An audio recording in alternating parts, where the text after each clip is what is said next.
What is your experience or non-experience with noise? Because you've seen me perform. And what would your reference points be for that, I guess? Yeah, so I think the first well, no, I don't know. So actually it probably goes a little bit farther back than clipping is my like big it's this rap group, and I'm sure you know clipping, but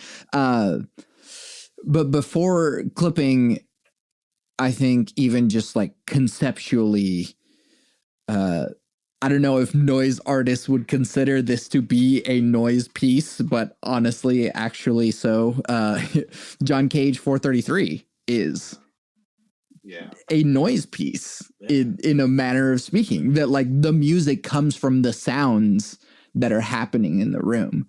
And I think that's one of the things about like when music stops being music and becomes sound. And that distinction is a strange line in the sand to put, because like all sound is sound. And just like, you know, rhythm and pitch and time are things that we associate with music, but are still present in sound and noise. And even just the description of noise, of just like what, like disorganized sound, or just like sounds that happen randomly, but like there's not really like, there's no such thing as like random sound. Like sound is always happening for a reason. But then, yeah, I think like conceptually that was where like the seeds were sown. But then, yeah, I forget what year it was. It must have been like 2017 or 2018 that Metro Music Fest. So ACM used to put on this like big festival in OKC called Metro Music Fest, and they would have a whole bunch of bands that, you know, is pretty much just like any local bands and mostly like ACM centered bands, because like these students had their own bands or whatever it is. But they would also bring in artists from all over the country. And I mean, since it's ACM, like connections to the Flaming Lips and whoever they might be able to get. So they had gotten clipping one time, and I apologize, listeners, for continuing to bring up clipping every 5 seconds, but like Dovey Diggs and Jonathan William Hudson and Jonathan Snipes is this trio of, you know, rap and harsh noise combination. And I had like heard of clipping through there's a Song Exploder podcast, and they had been on there, and like I didn't quite like get it. It didn't quite grab me. And honestly, like the song that they used on Song Exploder like isn't even like the best representation for like how to understand clipping.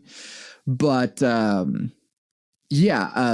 clipping was playing at Metro Music Fest, and you know, people know Dovey Diggs as Thomas Jefferson from Hamilton. So or Lafayette from Hamilton is the same character, but or the same actor. And so a friend of mine was a fan of Hamilton, was like, oh yeah, like the guy who played Jefferson in Hamilton will be here, and he has like his own group. And then I didn't know he was part of that. Yeah. But like, and then it just like blew my mind that like, oh my gosh, this is like so much cool just sound that just like punches you in the face, and combined with hip hop is like such a like transgressive act. And Jarvis has talked to me about it, how like Oklahoma has just like some of the worst audiences, like, but like people weren't feeling clipping in the really? room. And I was just like vibing out, like, this is so good. But like, I don't know, even just like the common hip hop tropes of just like call and response stuff, like with the audience, like people weren't like really feeling it. And I was just like, man, this is so like, this is such an experience. And that kind of really drew me in to what you can do with noise. Yeah. And then even more so once I started my master's in music composition, I don't know, I was like exposed to so much music that like melody and harmony and rhythm had become like so tired for me. And I'm like, I get it. Like, I know what's happening here. And like, yeah, there's interesting stuff that like can be done and really advanced things that you can do to an extent. And there's just like extended harmony and jazz and metric modulation and all this sort of stuff that like is specifically in music. But like something that academic music doesn't necessarily focus on enough is just sound, and where sound becomes music and where music becomes noise and that sort of thing, is that like these are no longer pitches but they're frequencies, and the sort of effects that this has on just the physical atmosphere to have things happening in the air that aren't just a right or wrong note based on our 12 tone equal temperament system. Is that like, while I was working on a whole bunch of like academic music during my master's, I kind of like got tired of like tonal music or just like normal music. And then, like noise is so much more of like what can be explored in here. So sorry, it was a really long answer but like, yeah, that's cool. I didn't even know clipping played here, and I might not even have known of them at that time, but at some point heard them. So yeah, I'm familiar with kind of what they do. So I think they were kind of cool. I mean, there's been a few other things like, or a lineage maybe of that, but of like maybe introducing people to that, to like bringing in like actual like harsh noise artists to collaborate on their albums and doing their own thing with it, and being on Sub Pop. I think everything's come out on Sub Pop, so to probably exposing people to that, and whether they're into rock on Sub Pop and they hear it, or they're into hip hop and they listen because it's a hip hop group. I think they're kind of important in that way, and seem like they've been really well received by a lot of people. Yeah. And it's also interesting that they always get compared to Death Grips. Oh yeah. But it like Death Grips is in some ways like kind of anti-clipping. Like clipping is so intentional with like everything that they do. Yeah. And like it's never just like noise for noise sake or like this thing for this sake. Like they're always super like, oh, this is a reference to this, which is like a greater discussion about this other thing. And like there's science fiction and literature and like Black culture and like all this sort of stuff that like feeds into the thing that is clipping. Whereas like Death Grapes is almost like the antithesis of, which is like, yeah, there's a lot to like grasp in Death Grips, but like not in the same kind of like conceptual way. Death Grapes is like in your face, just kind of pure intuition of just like what sounds and things are happening in sort of a professionally like disorganized way. Yeah. I haven't listened to much of clipping, but and Death Grips too. I've listened to some of that. I've seen them live. Mm-hmm. But yeah, it's definitely cool to see that. And like I said, it probably comes from a lineage of, going back to, I guess maybe in early hip hop things where it's very raw and direct. but definitely through the lens for me of like Public Enemy and what they did with like, just these kind of overloaded kind of collage things. And that was one thing that I always, when I was younger, I was always like, okay, I want to hear like the most extreme, which band plays the fastest or which band plays the slowest. But then it also transferred into hip hop of like who raps the fastest, or who has the weirdest music or who says the weirdest things, So I was always like looking for those extremes of who's pushing things, to other levels. So that led me down a lot of paths of, going into abstract, people rhyming abstractly or maybe not even rhyming at all, not even trying to flow to the beat, but, maybe more like a direct expression that it just kind of like flowed over the music in its own way. But I feel like, it was cool to see Death Grips and Clipping and whoever else comes along after that is kind of feeding off of those things where those worlds kind of start to meet like that. And there's other people, I guess, doing similar things, and it may not be hip hop. To hear people when they do like, maybe like dance hall music mixed with like noise or really aggressive kind of music, where those worlds kind of meet is always interesting to me to see that. I mean, hyperpop is really doing that thing really well, where it is like, yeah, here's the like bubblegum pop kind of thing, but like, what if we just kept turning up the aspects of it all the way, and then it just becomes this like super auto-tuned, super distorted, super fast, and it's like it is pop, but like in such a mangled way that like, so I mean, I really appreciate that, artists like Charlie XCX are sort of bringing the future of sound into like what other people can experience of not just like, oh yeah, here's like a fun dancey pop number, but like here's actually like crazy distorted sounds or really unconventional ways of composition that I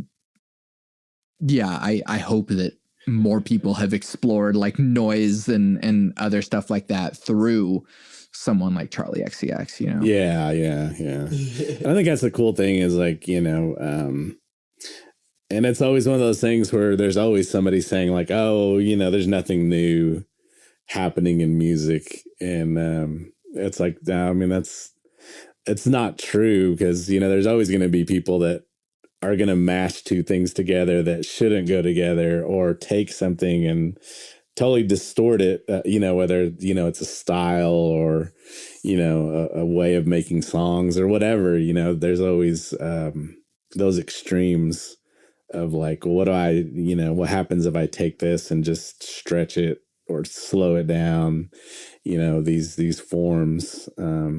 So I think there's still places to go and things to be done with a lot of different types of sound and music, places you can take it.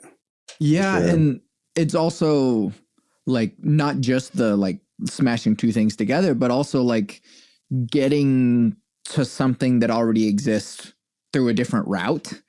And so it's like, oh, what is, like danceable shred, for example, is something that an artist I'm really fond of, Ben Levin, had thought about for a while. He's a guitarist primarily, and he's like, what is danceable shred? And it's like, yeah, that's disco and funk. Like you sort of like tried searching for a thing where it's like, oh yeah, like I know all this like super fast guitar stuff, but I like now I just want to dance. And it's like, yeah, you like found a backwards way into like disco and funk that like, existed and came about through its own way, not necessarily through that pursuit, but like that is how you get those sounds. What, I guess, who are your like introductions into noise and Um, I would say probably the first thing that I mean, of course, listening to like Napalm Death when I was like 13 or 14, whatever, like hearing like grindcore kind of bands, death metal things. I mean, there's always that element of like noise and distortion within that music, or they're playing so fast that it's just a blur of sound. But I think coming from that, bands that just they kept like the raw, unpolished thing of, we're not trying to make this sound professional. We're going to leave in all the feedback in between each song, and if the song crashes or turns into just a extended, like, feedback session, then that's what it is. So I think through that stuff, through metal, those extreme forms of metal at that time when I was a kid in the 90s, bands like I Hate God, who were doing like super slow things but with feedback, and specifically through Mike Williams, the singer for I Hate God. He had a column in a magazine called Metal Maniacs. And that was right about the time, I guess, when like Merzbow was kind of first being introduced in that metal world, because he had an album come out on the label Relapse, which was kind of the big underground metal label at that time. So like, seeing those advertisements for Merzbow and being like, man, what is this? They're saying this is like the most extreme form of music, so, but it was always in the reference of the metal framework of like, this is like all feedback and it's just like harsh, which it was. Yeah. It's so metal you don't even need guitars anymore. Yeah, it is. Yeah. But there was and so that was part of it. But then there was like this guy, Mike Williams, had a column in that magazine, Metal Maniacs, and they kind of covered extreme metal, but they also covered like shoegaze bands. So the magazine itself was kind of stood out because it was the several of the writers were women, and the editor was a woman, which for that time in like a lot of rock journalism in general, I don't think it was a big thing. But this was a magazine that I could find in Oklahoma that had articles about, all of these extreme metal bands from Europe. And like I said, they covered almost kind of pop things sometimes, and maybe even touching on dance music here and there.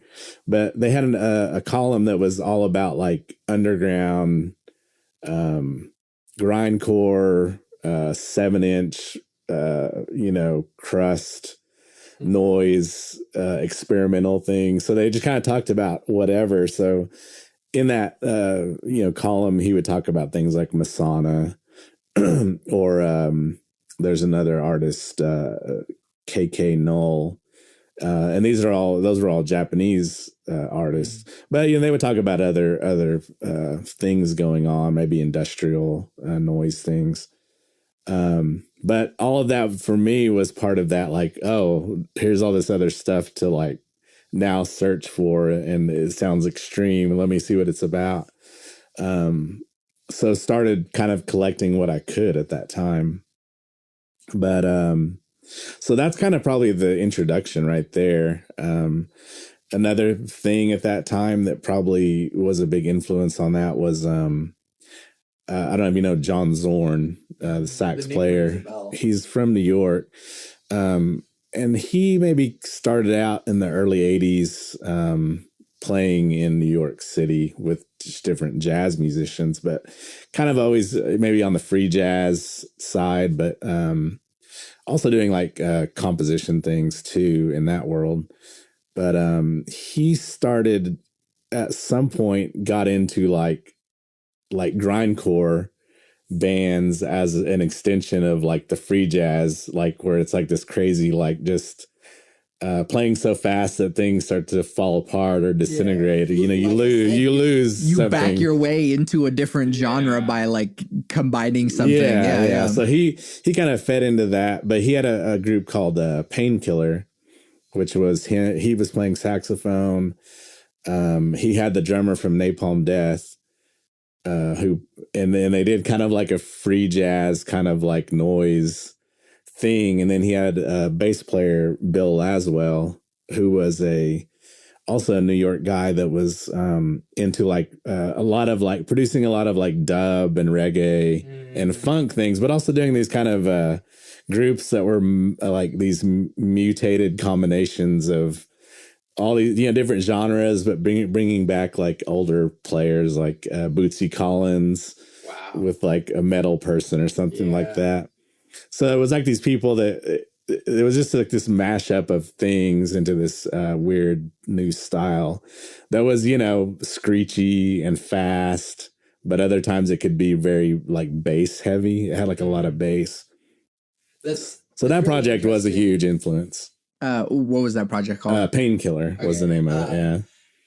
It's really interesting how like you get the extremes of each instrument, right? And like you can like pick an instrument and find the most extreme version of that, and like that becomes the genre, right? So it's like on guitar, like metal is like the fastest, most advanced thing that you can do.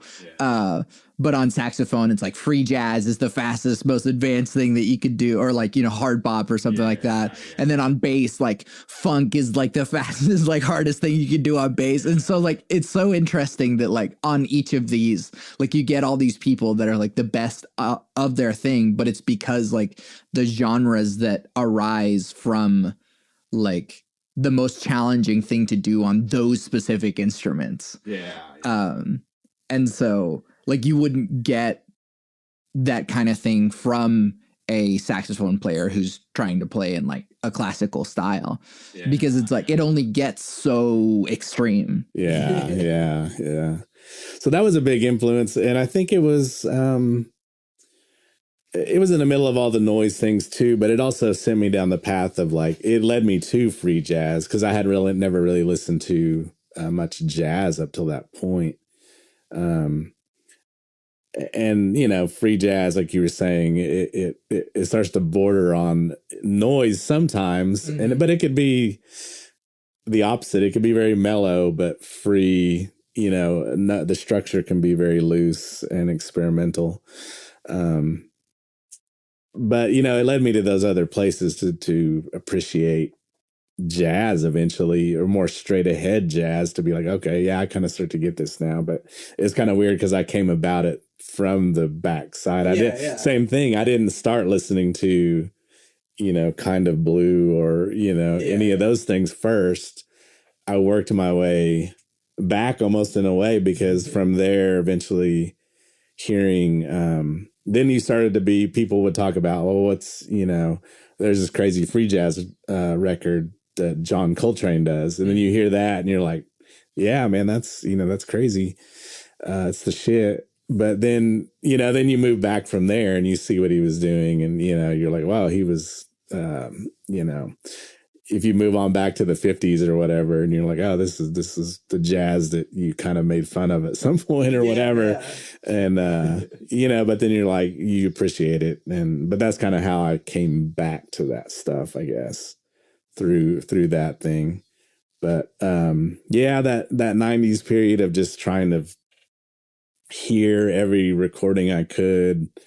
I had a good friend I grew up with that, you know, he ended up getting into extreme metal also. So we started like collecting things at that time, where I would buy things that he didn't have and he would buy things I didn't have. So we had like this, like, you know, collection between us where we would record tapes of different things and introduce each other to different music. And, but kind of those kind of, friendships or people I knew where we shared music was pretty important, you know, for me to be exposed to different things that I might not have bought, you know, on my own or been exposed to on my own. to lead down those different paths. But yeah, I just went from there. I mean, I would go through times where I would, buy a lot of noise related things and really listen to a lot of noise and then kind of burn myself out. Yeah. And then be like, okay, I'm going to go back to, now I'm listening to a lot of hip hop, or whatever. And, it's just kind of moving back and forth between things. It is something that, like, with kind of those extreme genres, that, like, is anger necessary for, like, these kinds of things? You know what I mean? Yeah. It seems like this just extreme outpouring of emotion that, a lot of times can be anger or just like sadness or whatever it is. But I don't know what like happy noise music sounds like, or if there's like a way of describing that, you know what I mean? Yeah. I think, I don't know. I mean, it's kind of, I think when you get to know people that do it, you see people, and it can be, I guess, have that cathartic kind of side to it, where you're pouring out an experience or an emotion into it, and that becomes kind of the push to push it over the edge. There's some other people that just enjoy that, like when you go to a show that is so loud that it's just that wall of sound, like being into the pure sound of it. There are people that they do noise in a very fun way, where it's like, the one person I guess I can think of is, Jonathan Cash, he was one of the first people I saw. Maybe, I went to a noise festival in Texas, and just kind of like, it is really harsh noise, but it's kind of like he'll throw some just absurd like sample in there, and I think he played in Tulsa and did a cover of the Cranberries or something in the middle of the noise set. So it's like it has like a goofy kind of fun thing to it where it's not taking itself serious at all, but I know that's part of it, where it's like there are the people that they're, singing about something very,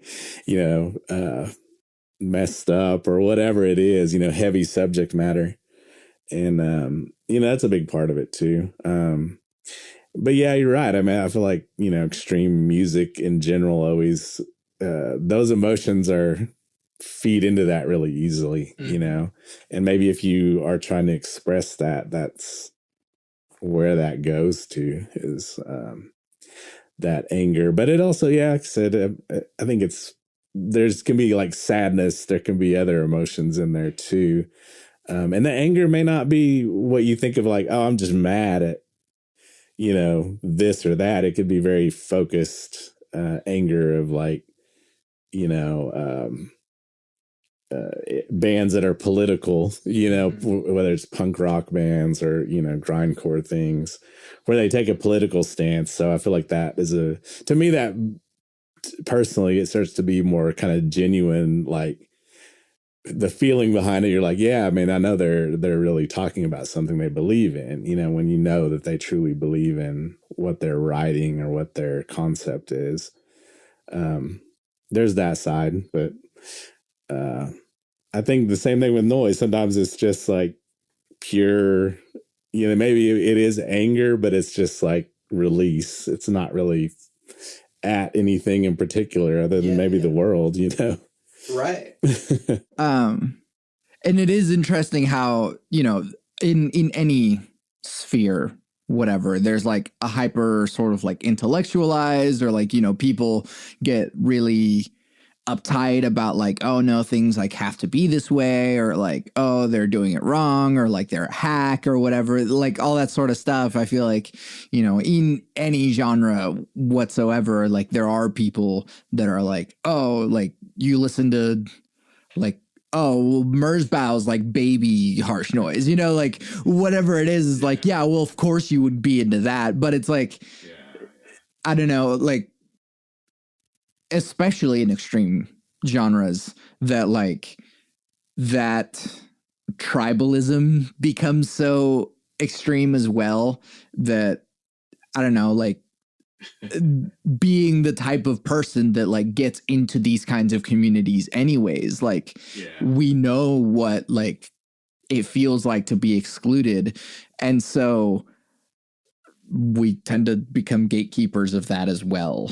Yeah, yeah, it happens. And yeah, you kind of think of that, especially there. I feel like maybe people are more protective of what they're doing, or like you said, maybe they over intellectualize it. I think the cool thing is when you do kind of realize that there are a lot of people though that are like you said, they're coming from always being an outsider, and when they find that, um, it becomes its own community, and you kind of realize that from what I've seen, it's like, yeah, I mean, you always do have the gatekeepers or people that um, maybe they don't even fit into that scene, or they're just so maybe extreme in their beliefs that they kind of get pushed out. But I feel like overall, I mean, it's like it's something that makes people happy to be in those places and to be able to do it. Like at the Tulsa Noise Fest, or even the Noise Fest I went to in down in Texas. It was a fun time. People had fun, and you just saw a lot of like laughing, joking, whatever, people talking about music and partying. So it was kind of like I think to me when I entered that realm, because before that I had only seen like smaller noise shows, experimental shows. I hadn't really been around it, but to be in that where there's actually like a community of people, and it's like a 2-day community that all comes together. And most of it's people that know each other online, mainly. And you kind of know people, but then you meet them in real life. And, everybody had a good time, and it was fun. And it wasn't really any like posturing or maybe some of the things you see at like a hardcore punk show, maybe, where it's kind of more like attitude in a lot more ways. But this was kind of more like, I just kind of saw it as more like open and accepting, because it was like you could come in there and do whatever you wanted in that space, and it may not even be that noisy. Maybe you came in and did some just a weird experimental thing with like non-harsh sounds, and you kind of just wouldn't fit into the flow of what was going on. And everybody kind of was very good about giving feedback, letting they liked what you did, asking you questions. But I also feel like it was kind of a lot of times that world has that crossover with, and maybe a lot of music does, but maybe that one specifically with like more like visual artists or people coming from, they might work in a lot of other places like that. So maybe a little more openness to people and ideas, in a lot of ways. So yeah, and it is a lot about just like open experimentation, open creation, and that like I was talking to Nicole Poole about this, that like in kind of rigid academic musical spaces, like there are so many standards that are expectations that everyone like tries to adhere to, and like what is a good sound, what is a good singer, what is a good guitarist, what is a good whatever. And so it's like there's so many expectations of what you should sound like and what in tune means and what in time means, and whereas in noise it is just like what sounds are you making at a very just like front facing level, like what is it doing to you? And there I imagine there are like noise standards per se, but like at the same time it's like we're all just kind of enjoying sound as it is. Yeah. And like I said, if you go to something like, depending on the noise fest, I mean, sometimes you might find some that are all very maybe specific style of that they're curating and bringing in. Tulsa Noise Fest was very open, like I said, where there were like people that were up there having fun, people that were very serious, maybe confrontational or talking about very personal things that had happened to them. There was a performer called Ritual Chair, and she does these very confrontational noise pieces about subjects like sexual assault, and like, very intense, but it's like you can't like, if you're in that room with her, you definitely feel it, and it brings up different emotions. And that was a cool thing about the festival, that it was very, to me, it was like diverse enough to where I was like, yeah, man, there's a lot of different people here of, you know, different, genders, non-genders, whatever, I felt like it was like very diverse in that way. And, people of different backgrounds, people of color, to where I was like, it was cool to see that aspect of it too. But with that performance, her kind of speaking to like mostly large group of men, but seeing those men like react in a way where they were kind of like, how am I complicit in what she's talking about? So that was kind of cool to have some things that were really heavy subject matter, some things that were just pure experimental sets. You had all different ages of people. There were bands that played, locals, people that had come from, California, New York. There were people from all over the place. So it was really cool to see that, I think, and that kind of like being part of those two noise fests in Tulsa, and then the one I went to in Texas, kind of sparked me back into it, because I feel like I said, I mean, I've always been into noise, and I've different times I've just kind of like not paid attention to what was going on around, There's some people I've always just kind of followed throughout the years, but never really knew the scenes. But to see that, over the last few years, what it's been like, at least here in the Americas, but also like seeing things in other parts of the world, like Indonesia, through Instagram mainly, through those social media things.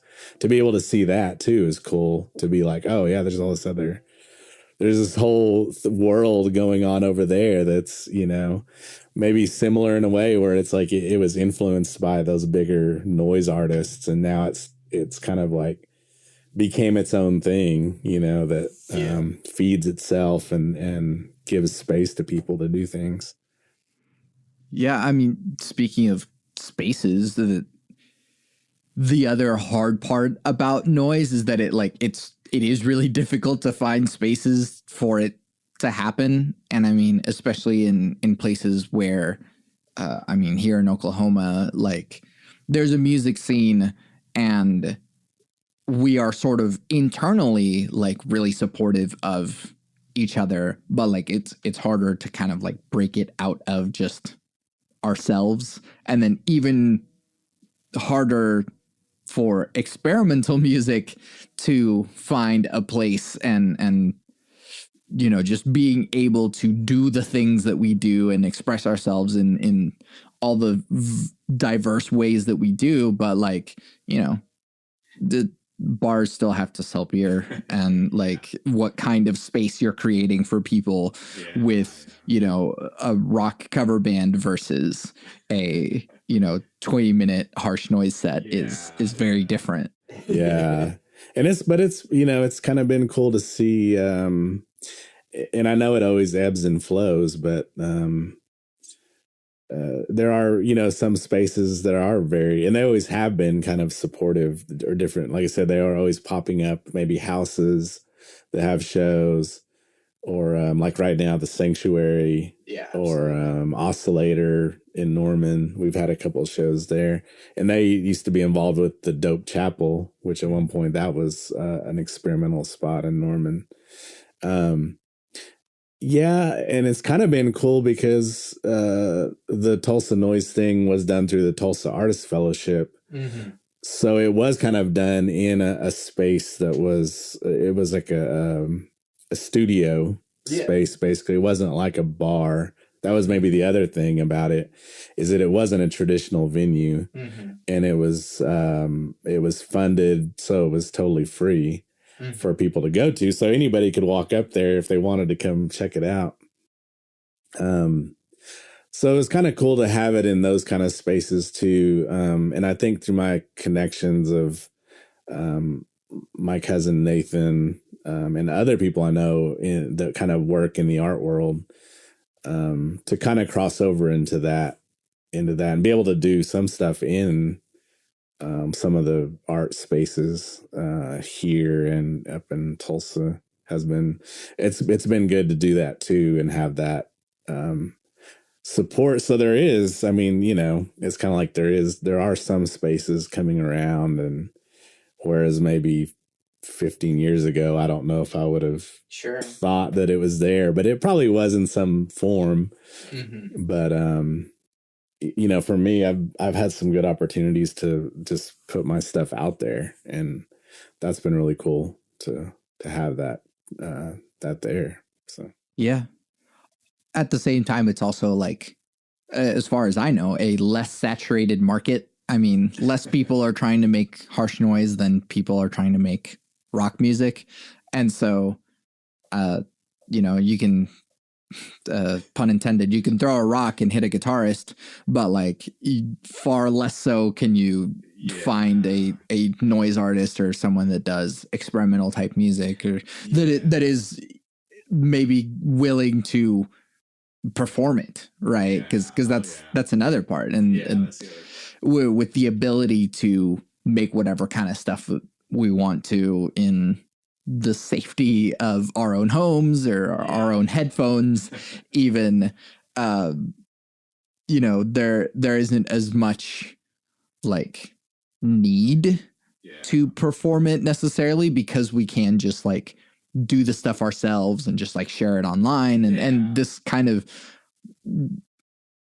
different space, different community that doesn't necessarily have to happen in like a physical space, but people can share music with each other that exists in, I mean, there's lots of ways in which even a lot of music that I make isn't able to be performed, because like just using the computer in such a way, or using recordings in such a way that like this can only be just like press play on the recording, because that's the only way you're gonna experience it. Yeah, definitely. Yeah, that's changed a lot of things. Performing is, I guess, when I started doing it, I was just kind of thrown into it, and had never really done any performance art per se, or been in front of people like that.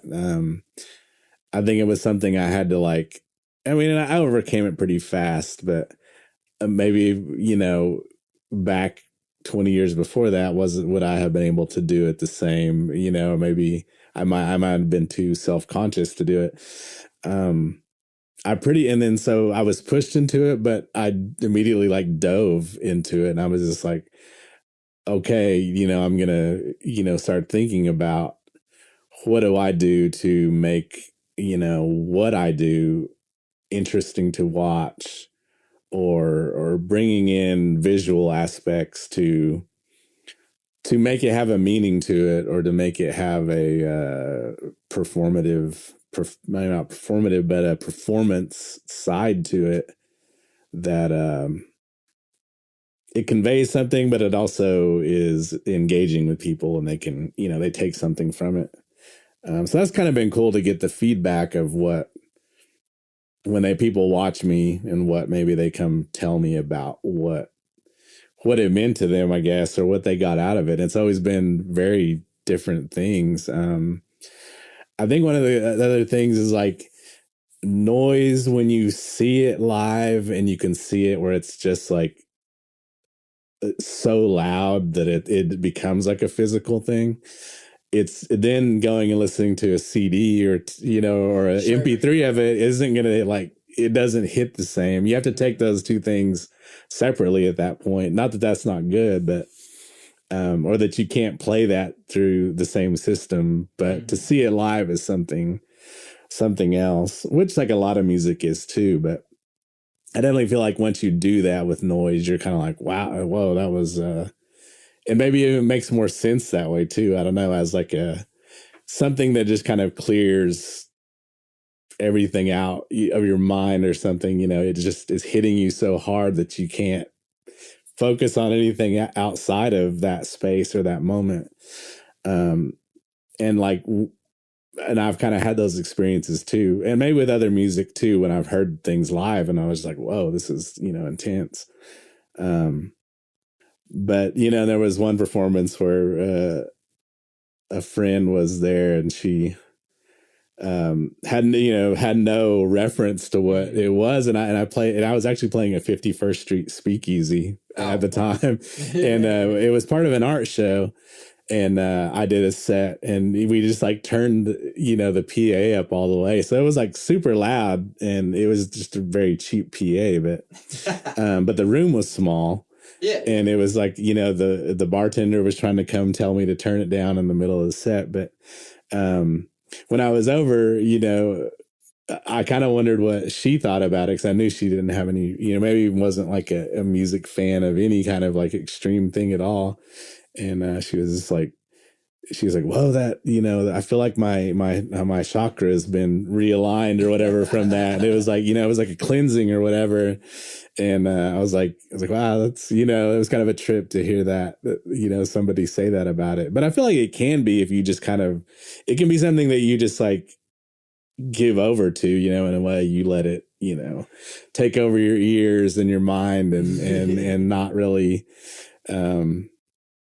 it becomes it's just about sound at that point. It becomes no subject matter, or, nothing else going on kind of matters at that point.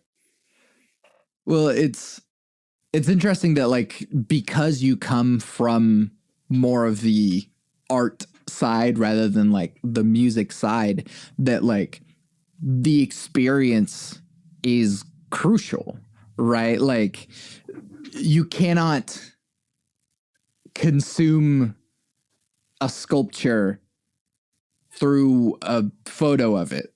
Like, you're experiencing it in some sort of way, but it's like filtered through like two other mediums that like make it not what the thing is. Yeah. And so, like, when you build an art installation, for example, like, you are considering just like, what is someone going to be feeling as they enter into this space physically? Yeah.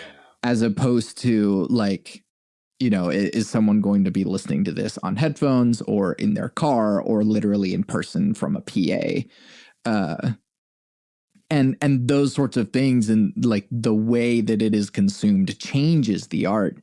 And so, like, there are lots of ways in which noise has to be experienced, and that, like, sure, we'll have another piece of yours at the end of this one as well. But like, there is something about like, sure, if you are listening to this on just like headphones, that is an experience, and it is a separate experience if you get in your car and like turn the volume up all the way. Yeah. And that is, something else. Like, do you feel like that's a necessary part of the experience to like understand the art, at least for yours, for your art? Yeah. I mean, I feel like it is. haven't really even focused on recording as much because I'm always like focused on performances that are coming up and like what am I gonna do, planning for that or preparing sounds for that. Because to me, I mean, yeah, the recording is one thing, but I don't think that the performance like trends, definitely like setting up in my garage to record isn't the same as like, okay, I'm going into this space and I have a set of objects and I know once I start playing that I'm going to be so focused on what I'm doing that I kind of get lost in it. Whereas if I'm recording in my garage, I'll probably be more self-conscious of like, how does this sound or how is this flowing or whatever. Whereas in the live setting, I mean, I go, I have done various levels of preparation in like, okay, I'm gonna use this first, and then kind of thinking that way, like I'm gonna blend these things, and then just a plan in a way. But the time is never. Sometimes I've done time, and in the live, I've played a live duo with my friend Mateo Galindo. We've a collaborator. When we played together as a unit, we did say like, let's make this X amount of time long, and we just came up with a plan of like, but we're gonna do it in this amount of time. But that's about the only time I've ever really worked with a specific time frame. I think it's another experiment for me to be like, okay, how do I conceptualize time as I'm playing? Because I can't ever tell. I mean, sometimes I can say, yeah, that was around this amount of time, but sometimes I think that and it's not even, might be off by like 5 minutes. Sure. So it's kind of been a learning process of like, how do I learn to time things or to tell how long I've been playing or is this getting boring? I don't know. Just those questions to myself with what I'm doing. But a lot of times I'll go out with a set goal or plan of like, I want to do these specific things to lead to the end. So I'm going to at least make sure I do those things. And then however long that takes, or maybe it kind of changes a little bit as it goes, but to definitely get those things done has kind of been the base of what I do. Eventually, that's kind of what it became, was like having a plan at least of what it is. I there have been a couple of times where I'm like, oh, this is just, I'm going to bring some gear and set it up. I'm not even going to think about it. Like going into it that way of like, this is like kind of the true harsh noise set where there's no intention, there's no plan. And I'm just going to do the kind of like automatic, actions and changes. Like I'm not really going to think about what it is, try to like take myself out of the equation, even though I am still in charge of it, maybe that approach where it is like truly, just noise, there's no intent behind it at all. So, Well, I mean, yeah. But there always is intent, no matter what you say. You can say that, but it's still that you're intentionally going to that place to do it and to be what it is. It's its own thing. So that's the intent, I guess, with it. Yeah, and I think about just the definition I have for music is sound with intent, right? And so, like, you are doing something like effectively in a way, and this is how like one question I normally discuss with musicians is like, is there such a thing as bad music?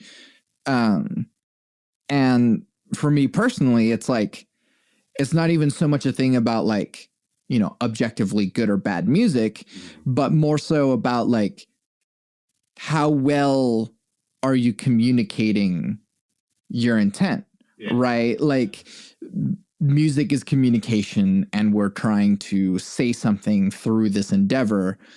And so if you are trying to say something and your audience gets something like way off, that's not necessarily a bad thing, but it's like, what does that say about your endeavor that you were trying to say something and it wasn't communicated even in the slightest? And so, yeah, to have a piece where it's like, if you have video going in the background and like there are certain items that you're using in the performance, like in some ways it's not even so much about like the sounds themselves, but like what is literally going on here and what is like physically being communicated here is like as much a part of the performance as the sounds that are happening there.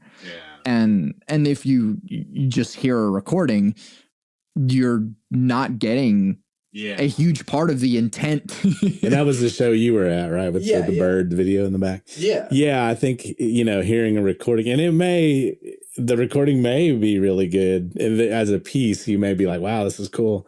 But at the same time, it may not be it wouldn't be as interesting, I guess I should say, as being there to see it and what's going on and all the different aspects to it.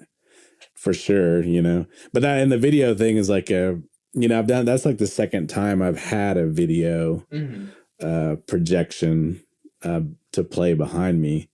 So that's something else to work into it too, is like a visual thing in that way, something else in the space. And maybe I guess relating in a way, there's a lot of times it's like there's different things kind of interweaving in the subject matter of that, because I was using these the piece you saw was it had the birds, and I was doing a piece about, there was some elements of pop music. I had this pop music sample in there also. So there was different elements that was left over from a previous piece that didn't work well. So I like carried it on into that one. There were the bells, a very specific, Pawnee, like a dance instrument type of reference, but kind of taking out of that context, it's not trying to be that, but as a pure sound source. And then the video of the birds was a reference to another piece too, where I had taken some samples of some cliff swallows and use them in something. So I guess in a way it was sampling too. It was finding a video of that and kind of changing it a little bit and using that as to play in the background.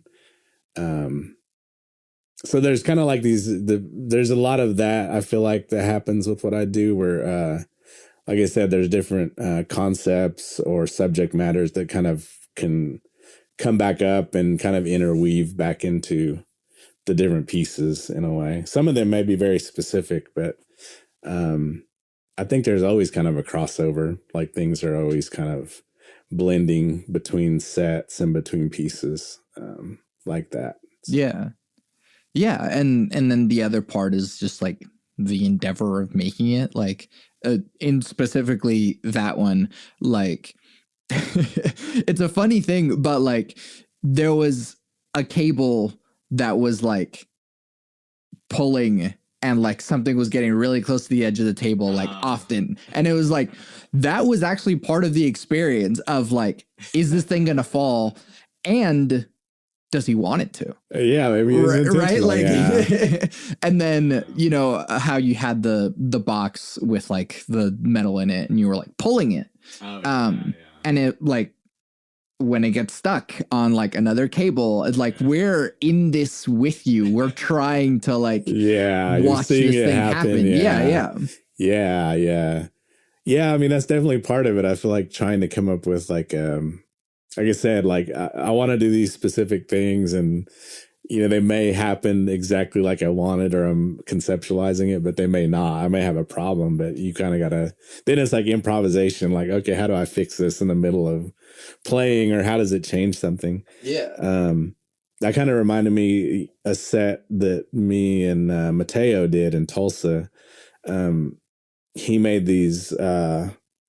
He took these like milk jugs basically, and filled them with water, and then took the jug off, so they were ice, but they were in the shape of like milk jugs.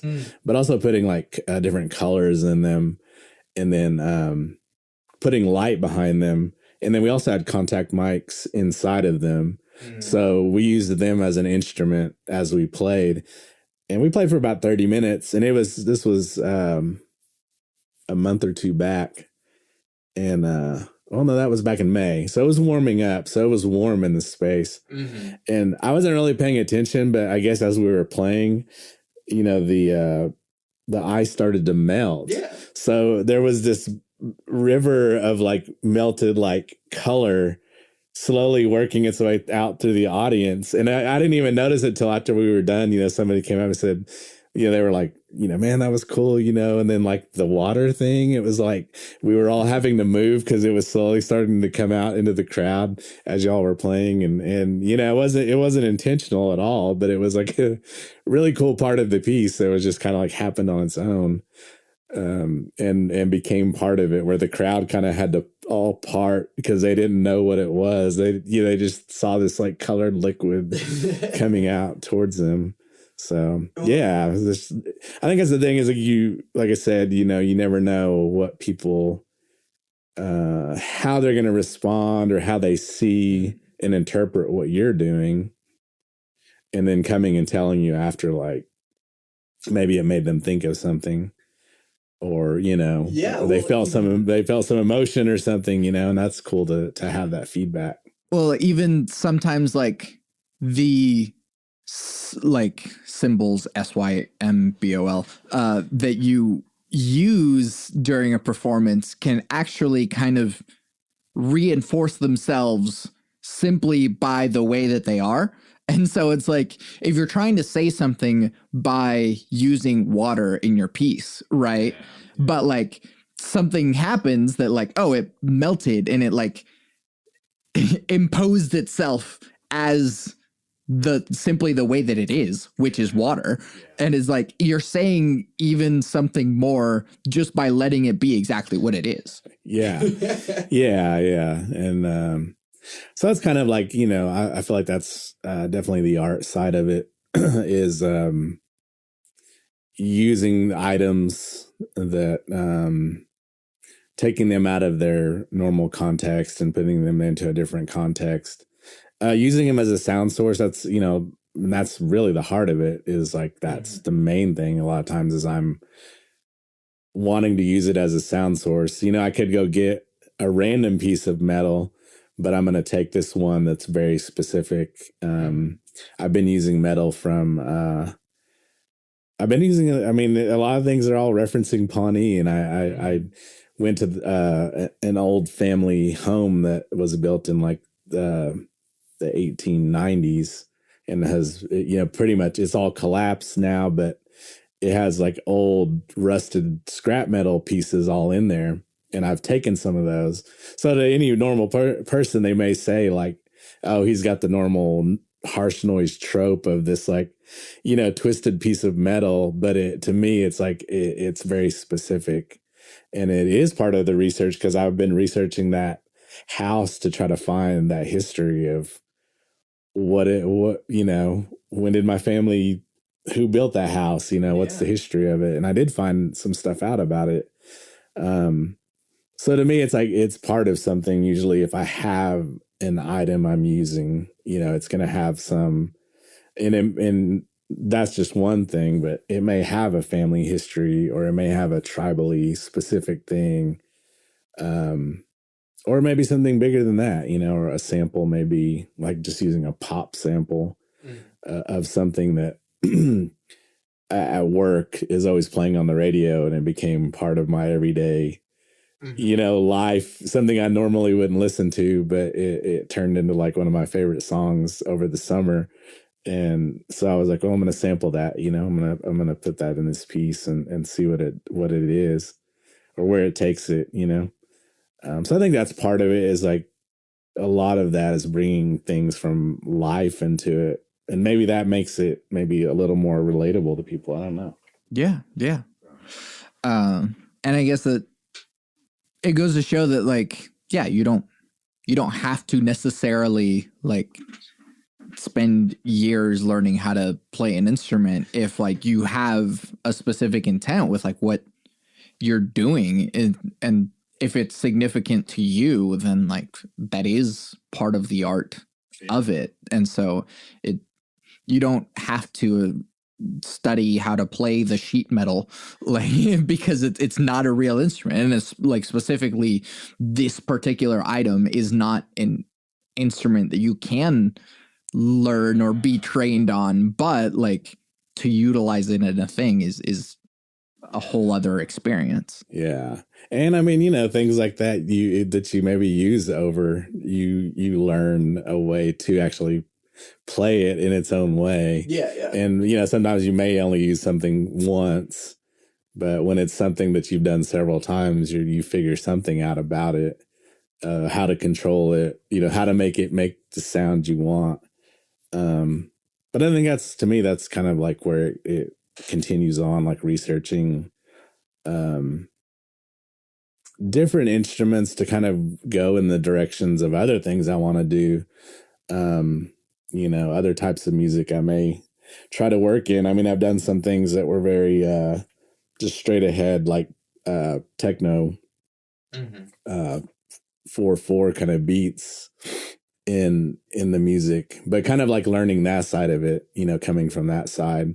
I mean, and the future is always wide open. I'm always like thinking like, well, I guess I could like, start learning how to play the guitar finally, or something like that. But so that's all wide open because like I listen to all that music too. Like I do listen to like all kinds of rock music still, and even like noise rock, and I'm like, that'd be awesome to try to do someday. So that's wide open. It's like you never know. Maybe I'll have a guitar next time you see me play. I don't know. Sweet. Yeah. Warren, thank you so much for doing this with me. Yeah, definitely. It's been great. Had a good time. Where can people find you and your things once again? They can find me at Realrider TickSuck Sound on Instagram. Searching Warren Realrider will bring that up.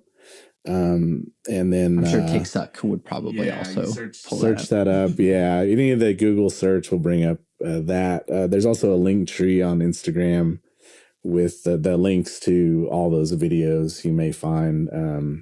Bandcamp, SoundCloud, other projects are all linked there.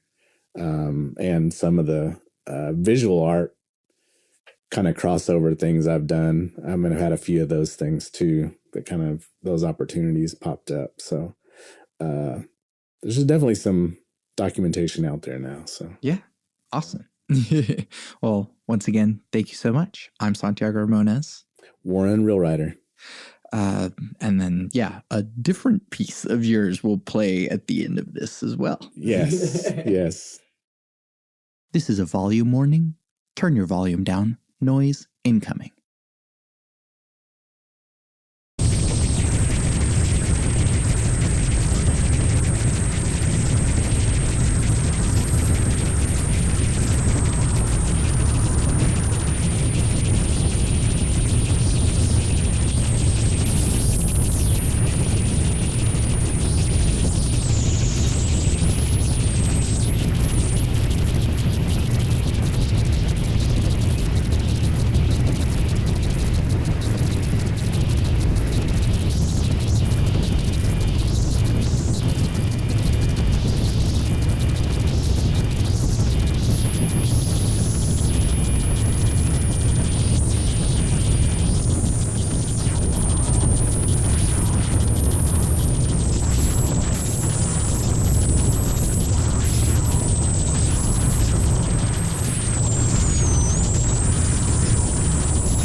You can find everything that I do on my website, santiagoramones.com.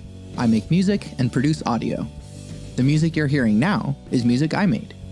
You can listen to official releases by Santiago Ramones on Spotify, Apple Music, and the other streaming places. Or you can support me directly by buying my music on Bandcamp. I'm working on Hypothetical, my first singer-songwriter album, so if you'd like to hear that at some point, there are lots of ways to support me on my website. There's a Discord server in which we discuss deep topics from the podcast, but it's also a community of beautiful human beings. All the links to all my things are on my website, santiagoramones.com. Please take a moment to rate and review the podcast. It would mean a lot to me to hear what you have to say, and it lets others know what to expect, better than I could ever explain. I want to help the world have deeper conversations, so thank you for listening to and supporting Bit Depth. I was in the podcast with my 3 things. They shape my life philosophy. Those 3 things are: love never fails, it's going to be okay, I might be wrong.